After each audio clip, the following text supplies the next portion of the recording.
Hi, my reading friends. This is Sarah. Today I am going to read the story Puppy's Wild Time by Gerald Durrel, illustrated by Cliff Wright.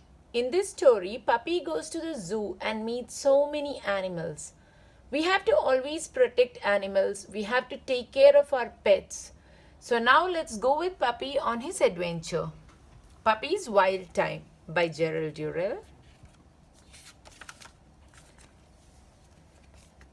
Hello, I'm Puppy and Nick and Susan are my family with Mom, Dad and Granddad. We do lots of exciting things together. See how Puppy is playing with his friends, Nick and Susan? One day I was rolling around the garden and Nick and Susan were tickling my tummy, which is great fun. Then Susan said, Granddad's going to take us to the zoo and you're coming too, Puppy. I wondered what a zoo was. A zoo is where lots of different animals from all over the world live, said Susan. It's a safe place for some animals because in the countries they come from, their wild homes are being destroyed to make room for more people. So these poor animals have nowhere to live anymore. Puppies aren't usually allowed in zoos, Nick explained. But as a special treat, Mr. Green, who owns the zoo, will let you come in with us. He'll let you in because you have had all those special jabs from the vet, Susan said. Wow, I thought, a trip to the zoo to meet all the different animals? I was so excited. I dashed about the hall singing, and then I ran through Granddad's feet and nearly knocked him over. Granddad just chuckled because he's used to me. So see, Granddad's about to fall. When we got to the zoo, I didn't know where to look first. There were so many animals. All the birds were different colors. There was one with a very long tail and feathers of blue and gold and a great curved beak. I'm Parrot, he squeaked, looking down at me. I'm Puppy, I said. Where do you come from? I come from the great forests of Brazil, he said. Is that near here? I asked. No, said Parrot. It's thousands of miles away. I'm the most beautiful bird there. Maybe the most beautiful bird in the world. Oh, no, you're not, said a bird all pink and red with a harsh quack. Who said her name was Flamingo? So this is the flamingo. I'm the most beautiful bird in the world. No, you're not, shrilled a bird called Peacock. Look at my tail. So see the peacock's tail? It is so big. Everyone in India where I come from says I'm the most beautiful. They all started screeching and showing off. Stop it, all of you, Heron honked. He was a tall grey bird with a long beak. Puppy, you decide. What could I do? Well, you're all lovely, I said, so I can't choose. That's true, said Heron, and they all agreed. I said goodbye quickly. Puppy got scared and he ran away from there. Then I got a huge fright. There in front of me, standing in a pond, was the biggest animal I had ever seen. It seemed as big as a bus and it had grey wrinkly skin and enormous ears. Its nose was like a long wrinkled horsepipe. Wow, what's your name? So what do you think that animal is? I'm Elephant, he said in a rumbly sort of voice like thunder. I am the wisest of all the animals and I'm the biggest animal on the land. The only animal bigger than me is Blue Whale, who lives in the sea. Where do you come from? I asked. From Africa, he replied, and I have cousins who live in India. You are so big, you must eat lots. Oh yes, said Elephant. I have to eat tons of food to keep my strength up. I eat lots of hay, turnips, fruit, bread, carrots, and things like that. I couldn't eat all that, I said. Another big strange animal had the longest neck I had ever seen. Hello, she said in a soft voice, looking down at me with big brown eyes. You're Puppy, aren't you? I'm so tall I saw you coming and I asked who you were. Why do you have such a long neck? I asked.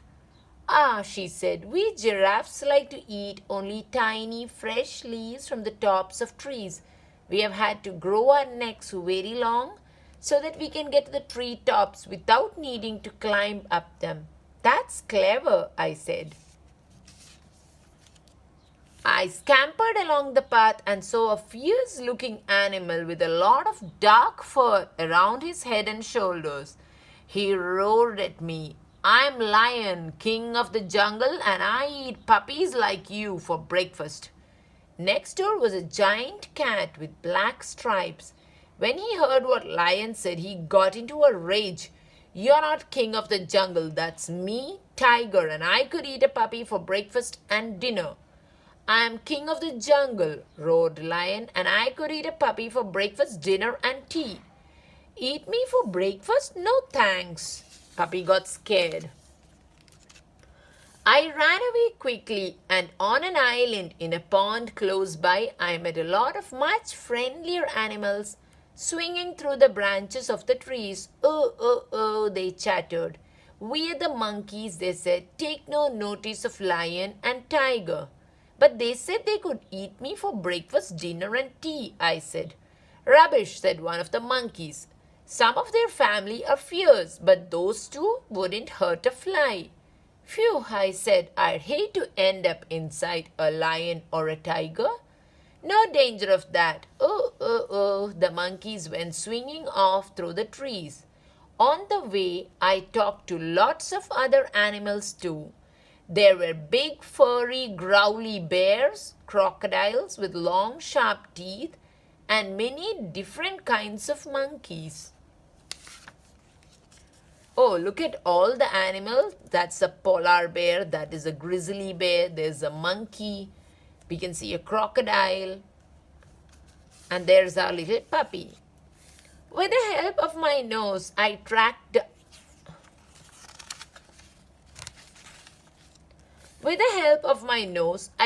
down Susan, Nick, and Grandad. Puppy, where have you been? Asked Nick. They were talking to Mr. Green, who owns the zoo. Someone left the gate open, he said, and we can't find the tortoise anywhere. There was Peep Peep from the tiny train that carried people around the zoo and stopped at different places. I went to see, and I nearly got in its way. I scrambled to the side of the track and flopped down onto a large stone, only it wasn't a stone. It moved, then it grunted. Puppy was surprised. Who are you? I panted. I'm Tortoise, he said in a hoarse sort of voice. I'm just going to cross the railway line on my way home. Puppy, shouted Nick. I jumped. They had all come to find me. Look at that, said Grandad. He's found the tortoise, said Nick and Susan. And he stopped him from crossing the railway line where a train might have squashed him as flat as a pancake, said Mr. Green. You're a hero, said Nick and Susan. Wow, I'm a hero, I thought.